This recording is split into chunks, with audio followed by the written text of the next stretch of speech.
हमें खुशी है कि आप सब लोग यहाँ पर हैं।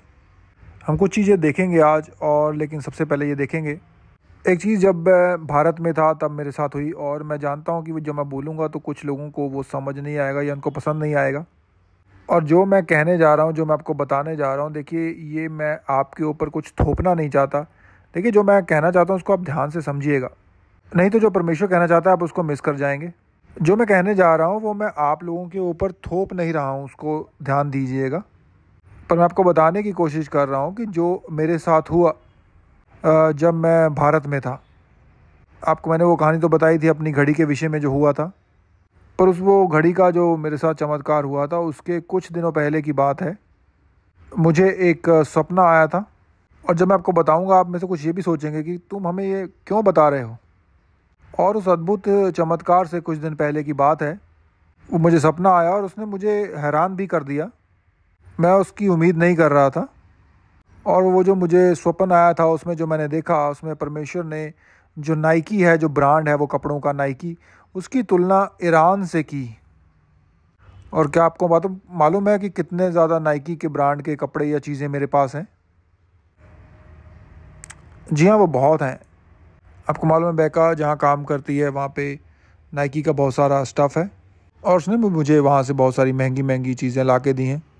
और मेरे कसरत करने वाले जूते जितने भी हैं, 4 या 5, मुझे नहीं मालूम कितने हैं, वो सब नाइकी कंपनी के ही हैं। जो हैट्स हैं, टोपियाँ कह लेते, टोपी हैं मेरे पास नाइकी की 4-5 वो भी होंगी जिन्हें मैं इस्तेमाल करता हूँ। और मैं नाइकी का बड़ा ही दीवाना था कह लीजिए, उसके कपड़े मुझे पसंद हैं उनके। और इस सपने मैंने देखा कि परमेश्वर उनको दिखा रहा था एक दुश्मन, शत्रु के रूप में नाइकी को, और उसने ईरान का इस्तेमाल किया जो भी वो जो उदाहरण के तौर पे। तो उसके बाद जब सपने के बाद मैंने कहा कि परमेश्वर, मैं ऐसा तो चलो रवैया नहीं अपना सकता कि मैंने कुछ देखा ही नहीं है। देखा तो मैंने ज़रूर है, ये सपना मुझे आया तो है। मैं ऐसा नहीं कह सकता कि मुझे समझ नहीं आया या आप ये कहना नहीं चाह रहे हैं, क्योंकि मैं अपने आप से झूठ नहीं बोल सकता। जो मैंने देखा है वो देखा है, और मैंने देखा उन चीज़ों को पहने हुए। और परमेश्वर कह रहा था कि यदि तुम इन चीज़ों का इस्तेमाल करते हो तो तुम शत्रु की साइड ले रहे हो। और आप में से कुछ लोग जानते होंगे कि वो जो सपना मुझे आया था उसके कुछ दिन बाद ये एक खबर बाहर आई थी कि जो नाइकी है वो बहुत ही कुछ गलत कामों में था, या जो लोग समलैंगिक बनना चाहते हैं उनकी सर्जरियां वगैरह करवाने के लिए उनको पैसे देता है। बच्चे या वो एथलीट हो गए जो compete करते हैं, और वो जो ट्रांसजेंडर लोग हैं उनके लिए कपड़े भी वो बनाने लग गए थे वो। और अपने कपड़ों की ऐड करने के लिए भी उन्होंने उन लोगों को हायर किया, ट्रांसजेंडर लोगों को। और जब की बात है, जब 1-2 साल पहले की बात है, मैंने उनके कपड़े वगैरह ख़रीदने बंद कर दिए थे। और जब अप्रैल में जब मैं भारत में था और मुझे ये सपना आया कि ये खाली उनके कपड़े ख़रीदने के विषय में नहीं है, उनके कपड़े पहनने के विषय में भी है, कि आप एक शत्रु की ही एडवर्टाइजमेंट, उनकी मशहूरी कर रहे हो। क्योंकि देखिए कुछ समय पहले मैं सोचता था कि परमेश्वर को कोई फ़र्क नहीं पड़ता कि आपने नाइकी की टोपी पहनी है या अंडर आर्मर की टोपी पहनी है। उसको फ़र्क पड़ता है यदि वो कंपनी भ्रष्ट है, या ऐसी भ्रष्ट चीज़ें बना रहे हैं, या लोगों को भ्रष्ट शिक्षा दे रहे हैं। तो मैंने वो सब चीज़ें निकाल दी अपने घर से, सारे दे दिए। मर्फ़ी की जो बेटी है एमा, उसको मैंने वो जो सारे कपड़े अपने निकाल के वो जो खाली करके दिए उनको। तो उसने मुझे बताया कि एक ऑनलाइन एक वेबसाइट है जहाँ पे आप इन कपड़ों को सेल कर सकते हैं, बेच सकते हैं। और उस कंपनी में ने भी हम पर बड़ी मेहरबानी की और मेरे सारे कपड़ों के लिए $29 दिए। और मैंने मन में सोचा, वो एक टोपी लेने जाओ उनकी तो वो एक ही $29 की आती है कई बार। तो मैं सिर्फ आपसे अपना दिल बांट रहा हूँ, साझा कर रहा हूँ जो मेरे हृदय में है। तो समझिए इस बात को, ये $29 के विषय में नहीं है। ये था कि उन चीज़ों से पीछा छुड़ाना जिनको मैं कहूँगा कि कहीं हमने उनको अपना मूर्ति ना बना लिया हो अपने लिए उन चीज़ों को। क्योंकि देखिए वो चीज़ें शत्रु की ओर से हैं। जी हाँ, मुझे नाइकी का सामान पसंद था, आज तक मुझे उनका सामान पसंद था, पर आज के बाद मैं उसको इस्तेमाल नहीं करूँगा। और मैं जानता हूँ कि आप लोगों के लिए हज़म करना थोड़ा मुश्किल है, और ना ही मैं आपको कह रहा हूँ कि अपना नाइकी का सामान उठा के फेंक दीजिए। मैं सिर्फ आपको वो बता रहा हूँ जो मेरे साथ हुआ। तो मैंने वो सब निकाल दिया है। अब से मेरे लिए यदि कुछ पहनूंगा तो मैं अंडर आर्मर के कपड़े पसंद करता हूँ। तो बेका जहाँ पर काम करती है, मैंने उन्हें कहा कि अपनी कंपनी को बोलो कि नाइकी को छोड़ के अंडर आर्मर से कॉन्ट्रैक्ट कर लें, और आशा करता हूँ कि ऐसा होगा। तो मैं आज से आगे से उनका सामान नहीं खरीदने वाला। यदि आपको याद हो, कुछ समय पहले डिज़नी ने भी ऐसा ही करना शुरू कर दिया था। फिर उनका बिज़नेस भी नीचे जाना शुरू हो गया था।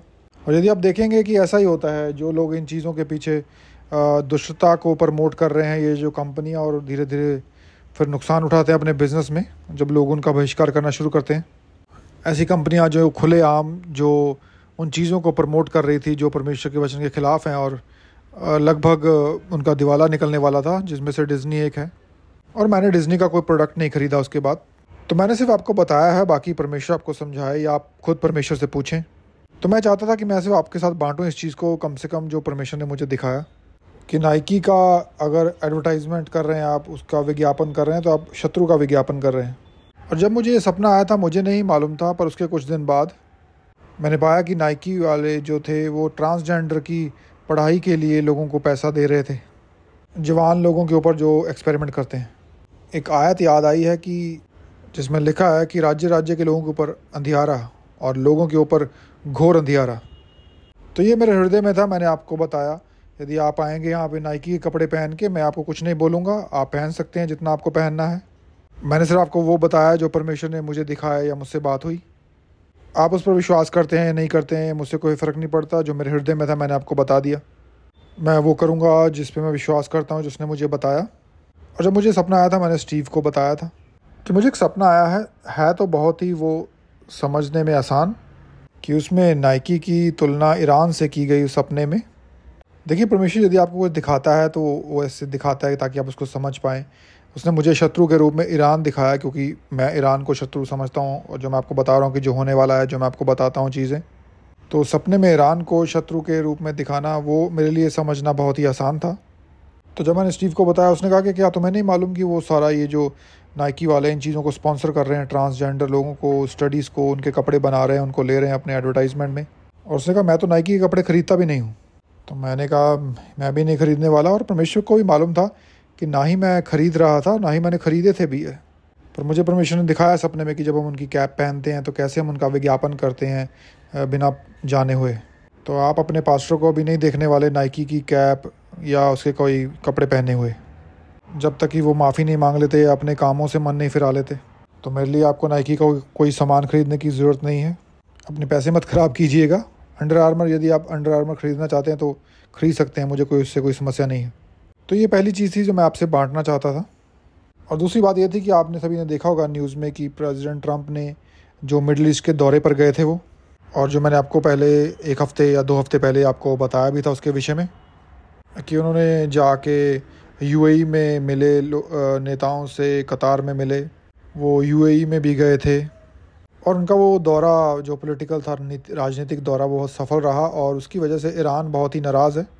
हैरानी वाली बात है ना आपके लिए कि ईरान नाराज़ है। तो मैं आपको दिखाना चाहूँगा और आपको बताना चाहूँगा कि राष्ट्रपति ट्रंप हैं जो, वही शांति वार्ता समझौते को मेज़ पर लेके आएंगे। दानियल अध्याय 9 पूरा किया जाएगा। दानियल का वो अध्याय हमें बताता है कि जो आखिरी के 7 साल हैं वो शांति वार्ता की, वो जो संधि से, समझौते से शुरू होंगे। वो संधि इज़राइल और उसके शत्रुओं के बीच में। और आपको याद होगा कि अक्टूबर का महीना था जो 2020 का, जिसमें परमेश्वर ने मुझे बताया था कि राष्ट्रपति ट्रंप का उस शांति समझौते के साथ कुछ ना कुछ लेना देना होगा। ये अक्टूबर 2020 की बात है। और वो नवंबर 2020 में इलेक्शन हार गए और मुझे लगा कि मैंने मिस कर दिया कुछ। पर अभी आप सबने देखा कि वो वापस आया है और जो कर रहा है, जो उसको करना चाहिए। और देखिए, बहुत समझना होगा आपको कि कितना वो बुद्धिमान व्यक्ति है, कि यदि वो बाकी मिडल ईस्ट की कंट्रीज़ के साथ जो अपना रिश्ता है वो अच्छा करेगा तो ईरान पर उसका बहुत ही दबाव पड़ेगा। ईरान, आपको मालूम है, एक परमाणु हथियार के पीछे है। वो बनाना चाहते हैं परमाणु हथियार, और वो बहुत ही नज़दीक हैं उस परमाणु हथियार को बनाने में। और यदि उन्होंने उसको पूरा कर लिया तो वो मिडल ईस्ट के लिए अच्छी खबर नहीं होगी। और मैंने आपको बताया था कि सऊदी अरेबिया के जो वो शेख हैं, उनका मैंने इंटरव्यू देखा था। जब फॉक्स न्यूज़ के संवाददाता ने उससे सवाल पूछा था, तो उसने पूछा कि यदि ईरान परमाणु बम बना लेता है तो आप क्या करेंगे। तो सऊदी अरेबिया वाले व्यक्ति ने कहा कि यदि ईरान बनाता है तो हमें भी बनाना पड़ेगा, हमें अपने आप को बचाने के लिए। तो वो स्लाइड्स लगाई है मैंने आपको जो दी थी लगाने के लिए, दिखाने के लिए। तो ये ईरान के लीडर ने निंदा की है अमेरिका और इजराइल की, अमेरिका की, क्योंकि राष्ट्रपति ट्रंप जो है वो दौरे पर गए थे मिडल ईस्ट के। तो उसने देखा कि वो सब देशों से दोस्ती हो रही है उसकी। कितनी, देखिए, दुर्घटनावश कह लीजिए कि बड़े इत्तेफाक वाली बात है ना कि अभी उसका बयान आया है। आप कहेंगे पास्टर मार्क तो बहुत अच्छे तुक्के मार लेते हैं। सैटेलाइट से वो तस्वीरें सामने आई हैं ईरान की, जहाँ पर वो परमाणु बॉम्ब, अब उनकी फैसिलिटी है जहाँ वो बना रहे हैं। उन्होंने उस जगह को सीक्रेट रखा है, पर उसकी तस्वीरें निकल के सामने आई हैं सैटेलाइट से। इससे मालूम पड़ता है कि वो परमाणु बम बनाकर ही रहेंगे, उनके पीछे वो पड़े हुए हैं, वो पीछे नहीं हटने वाले। तो हमें मीन्स अमेरिका और राष्ट्रपति ट्रंप को उन पर दबाव डालना होगा कि उनसे अपनी बात मनवाई जाए। अगर मना भी लिया तो क्या वो वहाँ पर बने रहेंगे? जी नहीं, वो उसके पीछे पड़े हैं, वो बनाकर ही रहेंगे। और जो यहेजकल की पुस्तक है उसके अनुसार वो गठबंधन जो इज़राइल के सामने इकट्ठा होगा आखिरी युद्ध के लिए, उस गठबंधन में चाइना और रशिया भी होंगे। यदि उन्होंने सोच लिया कि हम ईरान को परमाणु बॉम्ब दे देते हैं तो वो कर भी सकते हैं ऐसा। उनके पास बहुत पड़े हैं, चाइना और रशिया के पास सबसे ज़्यादा उन्हीं के पास हैं। तो मैं चाहता था कि आप सब ये चीज़ें देखें, क्योंकि ये चीज़ें हो रही हैं। और जब वो शांति वार्ता समझौता होगा, हमें नहीं मालूम कि कब होगा। वो हो सकता है इस साल के अंत में या अगले साल की शुरुआत के दौरान, मैं नहीं जानता। लेकिन मैं आपको सालों से ये बात कहता आ रहा हूँ, बाइबल की भविष्यवाणियों के अनुसार जितना मैं जानता हूँ, जिस प्रकार वो खुल रही हैं एक के बाद एक, कि उसके अनुसार मुझे लगता है कि जो परमेश्वर का प्रभु का आना है वो 2032 या 2033 के आसपास होगा। आप खुद ही गणित कर लीजिए कि यदि वो इस साल होता है तो वो 2032 होगा, यदि अगले साल संधि होती है तो वो होगी 2033 में आना हो सकता है। एक बात पक्की समझ लिए कि जिस दिन वो संधि हो गई, हस्ताक्षर हो गए उस ट्रीटी के ऊपर, तो सारी जो रहस्य है वो ख़त्म हो जाएगा। दानियल के अनुसार 7 साल रह जाएंगे बस। और उस शांति समझौते का जो पहले 3.5 साल रहेंगे वो बहुत ही शांति में होंगे। और देखिए, जब वो 3.5 साल बीत जाएंगे तो वो जो चीज़ें हैं वो पीछे को जानी शुरू हो जाएंगी, या कह लीजिए कि बदतर होनी या बुरी होनी शुरू हो जाएंगी। वो शुरुआत तो एक तरीके से होगी उनकी धीरे धीरे, पर वो अंत में परमाणु जो युद्ध है उसकी ओर ही बढ़ जाएंगी। और पिछले हफ्ते मैंने बात की थी हमारे विषय में कि हम उन चीज़ों में से उठा लिए जाएंगे उस वक्त। और इसलिए मैं आपसे दरख्वास्त करता हूँ, देखिए हाथ जोड़ के हमेशा कहता हूँ कि अपने विश्वास को बढ़ाते जाइए, क्योंकि ये सीन ज़रा सोच के देखिए कि यदि ये चीज़ें बढ़नी शुरू हो गई तो वो कैसे आर्थिक रूप से अलग अलग जगह पर प्रभाव डालेंगी। कि यदि युद्ध लग जाए तो अमेरिका जो चीज़ें दूसरे देशों से ख़रीदता है, या वो देश जहाँ से हमारा सामान आता है, यदि वो लड़ाई में इन्वॉल्व हो जाए तो वो कैसे वो हमारी सप्लाई है सामान की रुक जाएगी। और यदि ये चीज़ बहुत बढ़ गई और सब देश या सब लोग परमाणु युद्ध या परमाणु बॉम्ब गिराने के विषय में बातें करने लग गए कि कैसे विश्व युद्ध तीसरा होने वाला है, और फिर आप सोचें, हे प्रभु, ये तो मेरे जीते जी मेरे सामने ही होने वाला है सब कुछ, मैं अभी धरती पर ही हूँ। क्योंकि देखिए, मुझे विश्वास है, मुझे इस प्रकार लगता है कि हमारा जो उठाया जाना है रैप्चर है वो अंत तक, जब तक परमाणु पर बात नहीं पहुँच जाती परमाणु युद्ध तक, तब तक हम नहीं उठाए जाएंगे। हो सकता है शायद उसी दिन जिस दिन वो बॉम्ब चलाया जाए, देखिए मैं निश्चित नहीं हूँ, पर हो सकता है उसी दिन हो। और मैंने आपको बताया था कि शद्रक, मेशक और अबेदनगो का जो अनुभव, क्योंकि ध्यान दीजिए वो आग से नहीं बचाए गए थे, वो आग में बचाए गए थे। ये एक उदाहरण एक हो सकता है, मैं आपको कह रहा हूँ। और देखिए, ये जो बताया मैंने इसकी संभावना है, ये हो सकता है। और दूसरा उदाहरण है कि यीशु ने कहा था कि ये लूत के दिनों के अनुसार होगा। देखिए, क्योंकि जिस दिन लूत उस शहर से निकाला गया था उस दिन उसके ऊपर वो लिखिए गंधक और आग की जो बारिश उस जगह पर हुई थी और वो सब जल गया था जिस दिन लूत वहाँ से निकला। तो मैं आपसे कहना चाहूँगा कि हम उस समय के नज़दीक जा रहे हैं। जो परमाणु युद्ध की बातें हो रही हैं सब जगह न्यूज़ पर है, और हमें मालूम है ये तो होने ही वाला है। और जब आपको मालूम है कि ये होने वाला है, तब आप क्या करेंगे? क्या हम बच्चे के समान बैठ के रोना शुरू कर दें? जैसे आर्नोल्ड का एक ऐड आता था टीवी पे कि रोना बंद करो, ये बच्चों का जिम नहीं है, ये गोल्ड जिम है, बच्चों का नहीं है। तो देखिए, मैं इसलिए आपसे विनती कर रहा हूँ हाथ जोड़ के कि अभी तो सब कुछ अच्छा लग रहा है, और अभी कुछ नहीं लग रहा कि ऐसा कुछ होने वाला है। जब मैं यहाँ से निकलूँगा तो अच्छा खाना खाऊँगा, लंच करूँगा, और सब कुछ बहुत बढ़िया रहने वाला है। जी हाँ, रहेगा, पर जब तक वो दिन नहीं आ जाता एक दिन। पर जिस दिन वो दिन आएगा आपका सर घूम जाएगा और आपको समझ नहीं होगा कि क्या चल रहा है। पर यदि आपने अपने विश्वास की नींव मजबूत की है, अच्छी तरह पैर जमाए हैं, तो सही रहेगा। और यही मेरे जो आज का संदेश है उसका मुद्दा यही है कि अपने आप को तैयार कर लें। देखिए, कोई भी प्लेयर हो, चाहे फुटबॉल का हो, रेसलर हो, बॉडी बिल्डर हो, जो अपनी तैयारी करते हैं वो लोग, वो जो प्रतियोगिता होती है उसके 1 हफ्ते पहले ट्रेनिंग करना शुरू नहीं करते। जी नहीं, ऐसा नहीं करते। वो महीनों सालों साल तैयारी करते हैं। इसी प्रकार वो तैयार होते हैं। ज़्यादातर लोग सिर्फ इंतज़ार करते हैं कि वो पहले देखें कि क्या होने वाला है, फिर वो जल्दबाजी में तैयारी करने की कोशिश करते हैं। पर मैं कहना चाहूँगा तब तक थोड़ा सा देर हो जाएगी यदि आप उस समय का इंतज़ार कर रहे हैं। जब आपको ये चीज़ अपनी आँखों से दिखनी शुरू हो गई या अपने कानों से सुनना शुरू कर दिया, तब आप अपने आप को भर नहीं सकते रातों रात। आप में से कितने हैं जिन्होंने स्कूल में टेस्ट दिया है, पूरा साल आप क्लास में आपने ध्यान नहीं दिया, और फिर जब टेस्ट का समय आया 2 लोग सर हिला रहे हैं, तो हमें मालूम है किस प्रकार के स्टूडेंट थे वो क्लास में। क्या कहा आपने कि आपने थोड़ी बहुत पढ़ाई की है? कोटनी से तो मुझे पूछने की कोई ज़रूरत नहीं है, मुझे मालूम है वो किस तरह की विद्यार्थी थी। वो तो पूरा साल ही पढ़ाई करती थी। तो देखिए, जो चीज़ें हमारे ऊपर आने वाली हैं उनकी तैयारी आप होने से पहले 1 हफ़्ता पहले नहीं कर सकते। तो आप कहेंगे पास्टर का उत्तर क्या है? उत्तर यह है कि अपने विश्वास को मजबूत करना अभी से शुरू करें। और एक जो रोचक बात और ये है कि ये जुलाई 13 की बात है, शायद 2022 की बात है। मुझे जाके वापस अपना कैलेंडर चेक करना पड़ेगा। मैं गलत भी हो सकता हूँ, 2022 या 2023 की ये बात है। मुझे अपना कैलेंडर देखना पड़ेगा, चेक करना पड़ेगा। आपको याद होगा जब परमेश्वर ने मुझसे कहा था कि कुछ चीज़ें बदलने वाली हैं, कुछ चीज़ों में शिफ्ट आने वाली है, और ये 2022 या 2023 की बात है कि चीज़ें बदलने वाली हैं। जिनको लगता था कि वो अपने गलत काम करके भी बच रहे हैं, उनका पर्दाफाश होने वाला है। अमेरिका के इतिहास में आज तक मैंने ये नहीं देखा, जिस प्रकार चीज़ें अब खुल रही हैं, भ्रष्ट लोग सामने आ रहे हैं, उनका पर्दाफाश हो रहा है।